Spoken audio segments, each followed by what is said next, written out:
এই প্রশ্ন বারবার করছেন যে এরশাদ যে এত খারাপ সেটা আপনাদের মুখে আগে শুনি নাই কেন, এই 3 বছর শুনি নাই কেন, হঠাৎ করে আবার শুনছি কিনা? আপনাদের বলতে এখানে আওয়ামী লীগের বলতে, আপনি আসলে আওয়ামী লীগ করেন না, তারপরও এই প্রশ্ন যে এরশাদ এত খারাপ সেটা আওয়ামী লীগের কাছ থেকে শোনা যায় কেন বা বোঝা যায়নি কেন?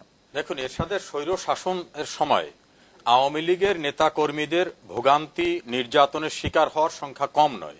আওয়ামী লীগ ক্ষমতায় আসার পরে যদিও এখন মহাজোটভুক্ত এরশাদ, তারপরও দেখা যায় আওয়ামী লীগ প্রধান, যিনি বর্তমানে মাননীয় প্রধানমন্ত্রী, তিনি কিন্তু তার পার্লামেন্টের বক্তব্যের সময়ও স্বৈর শাসক, সামরিক শাসক বলতে একেবারে সকলকে একত্রিত করে বলেন। এর ভিতরে কিন্তু জিয়াউর রহমান থেকে শুরু করে এরশাদ সাহেবের নাম এসে যায়। রাজনীতির মেরুকরণেও তারা হয়তো নিজেদের পাল্লা ভারী করার জন্য কখনো বিএনপি তাকে টেনে নিয়ে যান, কারণ বিচিত্র চরিত্র এই এরশাদের সঙ্গে কিছু লোক আছে। আওয়ামী লীগ কখনো টেনে নিয়ে যান, কিন্তু এরশাদের সময়ের যে সকল অনাকাঙ্ক্ষিত অবস্থা, স্বৈর সামরিক শাসনে শুধু নয়, নাগরিক অধিকার, মানবাধিকার, মৌলিক অধিকার মানুষের হরণ করা, ছাত্র নির্যাতন করার থেকে শুরু করে রাজনীতিবিদদের চরিত্র হরণের যে সকল ঘটনা ঘটেছে, সেই ঘটনা কিন্তু নতুন নয়। সেই ঘটনার প্রতিবাদ আওয়ামী লীগের পক্ষ থেকে করা হয়েছে, কিন্তু বাস্তবতা তো স্বীকার করতেই হবে। ক্ষমতায় আরোহণের জন্য আওয়ামী লীগ বিএনপি এর সাথে টানাটানি করে, এটা নতুন করে না। বরং একটা জিনিস বলা যেতে পারে, আওয়ামী লীগের জোটভুক্ত হওয়ার পরেও কিন্তু আওয়ামী লীগ প্রধান তার বক্তব্যের ভিতরে যখনই সামরিক স্বৈর শাসকদের কথা বলেন, তখন কিন্তু প্রাসঙ্গিকভাবে এরশাদের নামও তারা উচ্চারণ করেন। এই ক্ষেত্রে কিন্তু তারা ছাড় দেন না, বরং বলা যেতে পারে এরশাদ পূর্বে যাদের সঙ্গে জোটেছিলেন তাদের ক্ষমতায় আসা রাজনৈতিক দল সৃষ্টি করা যে প্রক্রিয়ায়, এরশাদও সেই প্রক্রিয়ায়।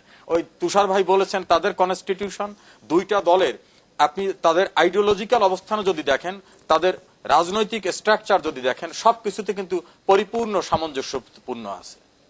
জনাব আব্দুল নূর তুষার, প্রশ্নটা মনে আছে? আপনার প্রশ্নটি নিশ্চয়ই মনে আছে। তার সঙ্গে হবিগঞ্জ থেকে নারায়ণ একজন দর্শক, তিনি যে কথাটি বলেছেন সেই কথাটি অনেক বড়, দুই দলের সীমাহীন ব্যর্থতার কারণে এখন যদি এরশাদ সাহেবের কথা জনগণ নতুন করে ভাবতে শুরু করে, তো জনগণকে কতটা দায়ী করা যাবে? জনগণ নতুন করে ভাবছে কিনা সেটা তো আমরা নির্বাচনের সময়ই দেখব, কিন্তু যে প্রশ্নটি আছে, অনেকেই বলেন যে এরশাদ সাহেবের সময় রাস্তাঘাট হয়েছে এবং তাতে তার জন্য প্রশংসা করতে হবে। আমার একটা পাল্টা প্রশ্ন আছে, সেই প্রশ্নটি হচ্ছে, ধরেন একটা লোক অনেক দুর্নীতি করে, সে স্বৈরাচার, সে মিথ্যা কথা বলে, সে দুর্নীতি করে, সে বিশ্ব বেহায়া, সে কিছু দান খয়রাত করে, আমি কি তাকে বাকিগুলোর কথা বলবো না? আমি বলবো যে উনি দানবীর? এই ব্যাপারটা আসলে এইভাবেই দেখতে হবে। যত রাস্তাঘাট হয়েছে উনি তত দুর্নীতি করেছেন, যত বেশি সরকারি কনস্ট্রাকশন হয়েছে ওনার টাকার পাহাড় ততই বেড়েছে, এবং ওনার বিরুদ্ধে অসংখ্য দুর্নীতির অভিযোগ তখনও ছিল, এখনো আছে। জনতা টাওয়ার বলে একটা মামলা ছিল, সেখানেও আছে। এবং একটা বিষয় কিন্তু আমাদেরকে মনে রাখতে হবে যে আজকে যে আলোচনাটি, সেখানে এই যে ছোট ছোট বিষয় কেউ কেউ প্রশ্ন করেছেন যে উনি তো রাস্তা বানিয়েছেন। রাস্তা কোন সরকার বানায় না? এটা যে কোনো সরকারের কাজই হচ্ছে রাস্তাঘাট তৈরি করা, বিদ্যুৎ কেন্দ্র স্থাপন করা, দেশের উন্নয়নমূলক কাজ করা, এটা যে কোনো সরকারেরই কাজ। ফলে এটা আলাদা করে এরশাদ সাহেবের কোনো কৃতিত্ব না। কিন্তু পাশাপাশি উনি যে কাজগুলো করে গিয়েছেন, তার মধ্যে মানুষের ছাত্র জীবন, শিক্ষা জীবন নষ্ট করা, চূড়ান্ত কারচুপি নির্বাচন করা, রাজনীতিবিদদের পয়সা দিয়ে কিনে নেওয়া, আজকে একজনকে প্রধানমন্ত্রী কালকে আরেকজনকে প্রধানমন্ত্রী করা, এবং দেশকে বিরাজনীতিকরণ প্রক্রিয়ার দিকে নিয়ে যাওয়া, দেশের মানুষকে রাজনীতি বিমুখ করে তোলা, এগুলো কিন্তু এরশাদ সাহেবের সময় আরো তীব্রভাবে হয়েছে। আমরা কিন্তু একটা সিস্টেমের বিরোধিতা করছি। এরশাদ সাহেব হচ্ছে সেই সিস্টেমের একজন রিপ্রেজেন্টেটিভ, যে সিস্টেম স্বৈরাচারের রিপ্রেজেন্টেটিভ, যে সিস্টেম অগণতান্ত্রিক শাসনের রিপ্রেজেন্টেটিভ, যে সিস্টেম বিশ্বাসঘাতকতার রিপ্রেজেন্টেটিভ। দেখেন, দুই দল আজকে এখানে কথা বলেছে, দুই দলই বলে উনি তো বিশ্বাসঘাতক, কিন্তু এই বিশ্বাসঘাতককে ওনারা সাথে রাখে। যেমন মির্জাফরকে সিরাজউদ্দৌলা সাথে রেখেছিলেন, ভেবেছিলেন যে একে সাথে না রাখলে যুদ্ধে জিতা যাবে না, কিন্তু মির্জাফরের আলাদা এজেন্ডা থাকে। এবং আজকে দেখেন, কোন দল সরাসরি বলছে না যে তাকে আমরা আগামী নির্বাচনে সাথে রাখবো না, তারা এই প্রশ্নটা এড়িয়ে যাচ্ছেন। বারবার বলেন উনি তো বিশ্বাসঘাতকতা করেছেন, আমরা বিবেচনা করব। কেউ সোজাসুজি আমাদেরকে উত্তর দিতে পারছেন না যে আমরা তাকে সাথে রাখবো না। এই যে সোজাসুজি উত্তর দিতে না পারাটা, এটাই হচ্ছে বর্তমান রাজনীতির ব্যর্থতা। আমাদের বর্তমান রাজনীতি সরাসরি জনগণকে প্রশ্নের উত্তর দিতে পারে না।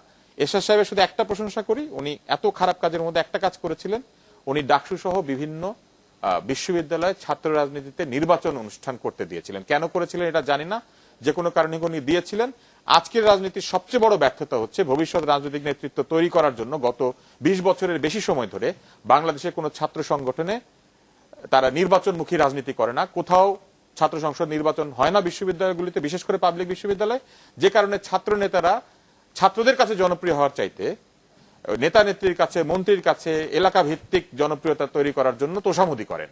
এবং এখন এই কারণে এই শিক্ষা জীবন বিপন্ন হচ্ছে, ছাত্রলীগ চড়াও হচ্ছে এবং ছাত্র যে সংগঠনগুলি সেগুলোর মধ্যে অরাজকতা দেখা জনাব দিচ্ছে। শামীম রেজার কাছ থেকে শুনবো, সাফল্য বলতে শুধু এই জনাব শামীম রেজার কাছে কয়েকটা শুনবো, ছাত্র সংসদ নির্বাচন করা। জনাব শামীম রেজার কাছে শুনবো যে আমাদের একজন দর্শক রুশো, উনি বলেছেন আব্দুল তুষার বললেন এরশাদ তার ঘাটি রংপুরে লং মার্চ করেছেন, টিপাই মুখের দিকে করার সাহস নেই। এরশাদ গত মাসে টিপাই মুখে লং মার্চ করেন। আমি সেখানে ছিলাম, আমি সেদিন কোনো কারণে সিলেটে ছিলাম, এই প্রশ্নটা উত্তর দেওয়া উচিত। উনি সেখানে গিয়ে মাজার জিয়ারত করেছেন, উনি যে জনসভা করেছেন সেখানে আমি গুনতে পারতাম না কয়টা লোক হয়েছে। আমি সেই সময় যাই হোক লং মার্চটি করেছেন রুশো, এটি জানিয়েছেন। আমরা জনাব শামীম রেজা আপনার কাছে একটু ফিরে আসি যে আওয়ামী লীগ এরশাদের সাথে জোট বাঁধে কোন আদর্শের ভিত্তিতে, একজন দর্শক জানতে চেয়েছেন, তার নাম হচ্ছে আকাশ, এবং তিনি বলেছেন যে কোন আদর্শের ভিত্তিতে আওয়ামী লীগ জাতীয় পার্টির সাথে জোটবদ্ধ হয়। কারণ জাতীয় পার্টির সাথে আদর্শগতভাবে আওয়ামী লীগের একটি বড় পার্থক্য রয়েছে বলে আমরা দেখি এবং শুনিও। এখন দেখেন ভাই, আকাশের প্রশ্নের উত্তর দিতে গেলে আসলে যারা রাজনৈতিক সিদ্ধান্ত নেন তাদের সাথে আমাদের আলোচনা করতে হবে যে তারা কোন চিন্তা ভাবনা করে, হিসাব নিকাশ করে। কিন্তু আদর্শগত মিল তো দেখতে পাওয়ার আমি কোনো যৌক্তিক কারণ দেখি না। একজন অগণতান্ত্রিক শাসক এবং যার অগণতান্ত্রিক শাসন ব্যবস্থার কারণে যে সমস্যাগুলো তৈরি হচ্ছে, আপনি যদি গণতন্ত্রকে খুব সিরিয়াসলি নেন, গণতন্ত্র কিন্তু একটা বালখিল্য বিষয় না যে একটা ছেলে খেলা করছে তাদের হাতের বলটা ড্রপ করতে করতে কিছু দূর চলে গেল। গণতন্ত্র একেবারে এত সহজ বিষয় না। একটা লোক তার 8 বছরের শাসনামলের কারণে আমাদের যে পলিটিক্যাল করাপশন সেটা তিনি স্থায়ীকরণ করলেন। তিনি যে কথাটা আমার আগের বক্তারাও বলেছেন যে রাজনীতিবিদদেরকে বিভিন্নভাবে কেনা, বিভিন্নভাবে টোপ দেওয়া, তাদেরকে বিভিন্নভাবে তাদের স্খলন ঘটানো, তার যে প্রাতিষ্ঠানিকীকরণ সেটা তিনি করেছেন।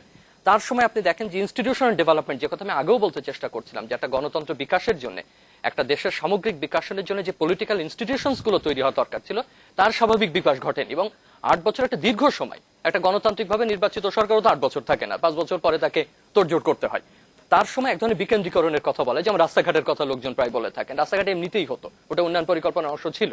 এবং যে বিকেন্দ্রীকরণের কথা বলা সেটা একটা অগণতান্ত্রিক, আধা গণতান্ত্রিক, ছায়া গণতান্ত্রিক একটা ব্যবস্থার মধ্যে, একটা স্বৈরতান্ত্রিক ব্যবস্থার মধ্যে উনি অ্যাডমিনিস্ট্রেটিভ রিফর্ম করতে গিয়েছিলেন বা একটা প্রশাসনিক বিকেন্দ্রীকরণ করতে গিয়েছেন। একটা গণতান্ত্রিক পরিবেশ ছাড়া এই বিকেন্দ্রীকরণ যে টেকে না, এরশাদের এটা যে টেকে নি সেটা আমরা সবাই জানি যে এটা কখনো সাস্টেনেবল হয়নি।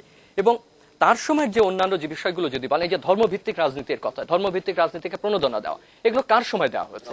তো এইরকম একটা লোককে যখন আমাদের একটা প্রগতিশীল রাজনৈতিক দল বা যারা উন্নয়নের কথা বলেন তারা কেন নেন, সেই উত্তর আসলে আমাদের 3 জনের পক্ষে বা এই আলোচনা অনুষ্ঠানগুলোতে যারা আসে তাদের পক্ষে দেওয়াটা খুব কঠিন।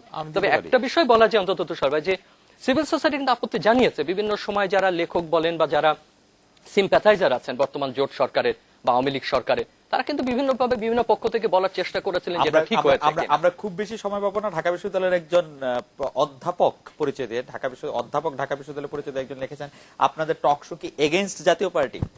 আর একজন বলেছেন যে বিএনপি নিজেদের ক্ষমতায় যাওয়ার স্বার্থে রোড মার্চ করলে তা জায়েজ, আর এরশাদ সাহেব জাতীয় ইস্যুতে লং মার্চ করলে তা কি উদ্দেশ্যমূলক হয়? কিন্তু কেন?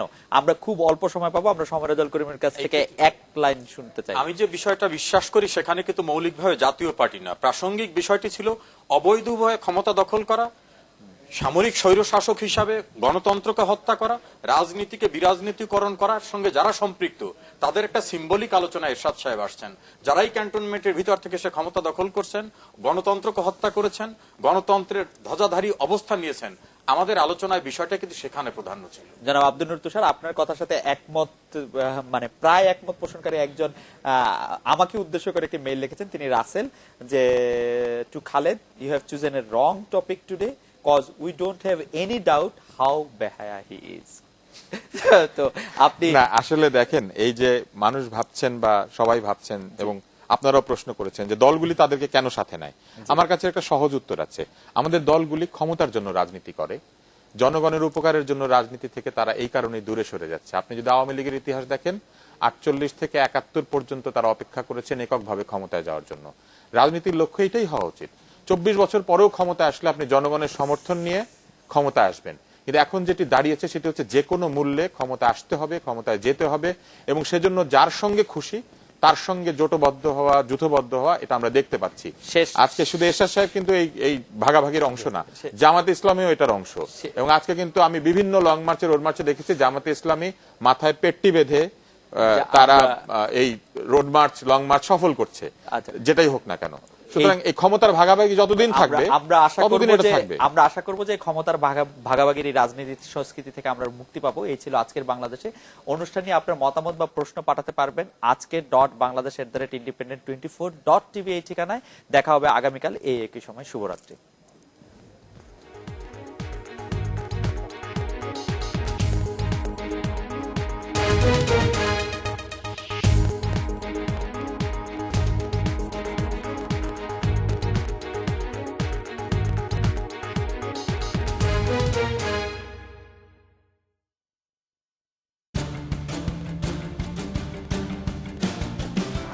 নারায়ণগঞ্জ এবং কুমিল্লা সিটি কর্পোরেশন নির্বাচনী প্রমাণ করে নির্বাচনের সবচেয়ে সঠিক ও নিরপেক্ষ সংবাদ প্রচারে আমরাই বাংলাদেশী সেরা। আমাদের এই ধারাবাহিকতা অটুট থাকবে আগামী সমস্ত নির্বাচনেও। আমাদের সাথে থাকুন। নরসিংদী পৌর মেয়র নির্বাচন 19 জানুয়ারি। সারাদিন চোখ রাখুন ইন্ডিপেন্ডেন্ট টেলিভিশনে। নির্বাচনের সর্বশেষ খবর জানুন ডায়মন্ড সিমেন্টের সৌজন্যে। How about a second honeymoon? Bond's Age Miracle brings My Second Honeymoon. Buy Bond's Age Miracle 50 grams day or night cream and win a trip to one of the 7 romantic places of the world.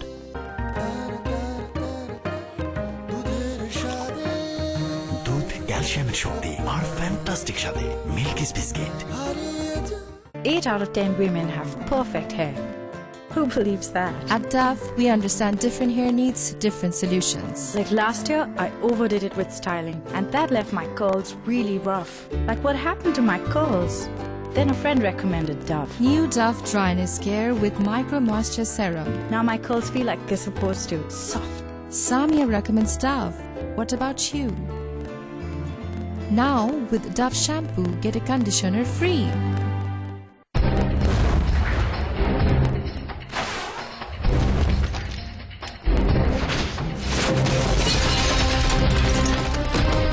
আন্তর্জাতিক সন্ত্রাসীদের বিরুদ্ধে লড়ছেন দুঃসাহসী বাংলাদেশি গোয়েন্দা। সঙ্গে আছে E3 engine সমৃদ্ধ Walton motor bike.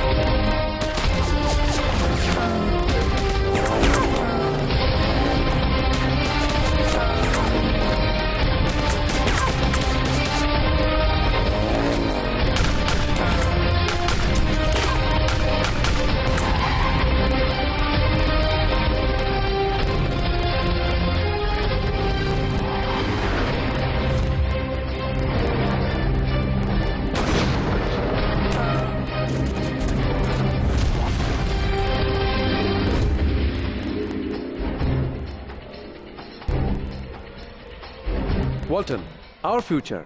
How about a second honeymoon? Bond's Age Miracle brings My Second Honeymoon. Buy Bond's Age Miracle 50 grams day or night cream and win a trip to one of the 7 romantic places of the world.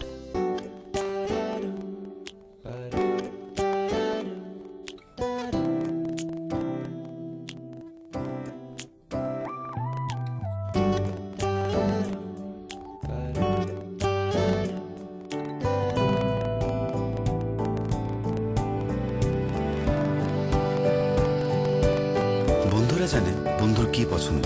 যে কোনো সময় *222# dial করলেই প্রত্যেকের পছন্দের offer. 8 out of 10 women have perfect hair. Who believes that? At Dove, we understand different hair needs, different solutions. Like last year, I overdid it with styling, and that left my curls really rough.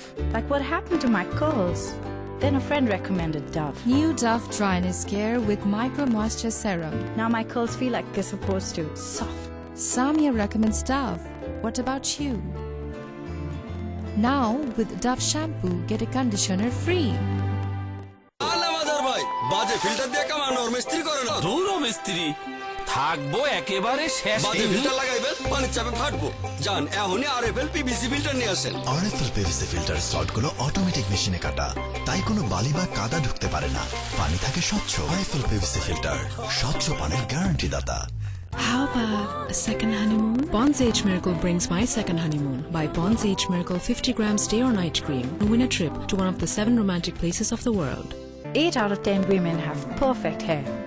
Who believes that? At Dove, we understand different hair needs, different solutions. Like last year, I overdid it with styling, and that left my curls really rough. Like what happened to my curls? Then a friend recommended Dove. New Dove Dryness Care with Micro Moisture Serum. Now my curls feel like they're supposed to. Soft. Samia recommends Dove. What about you?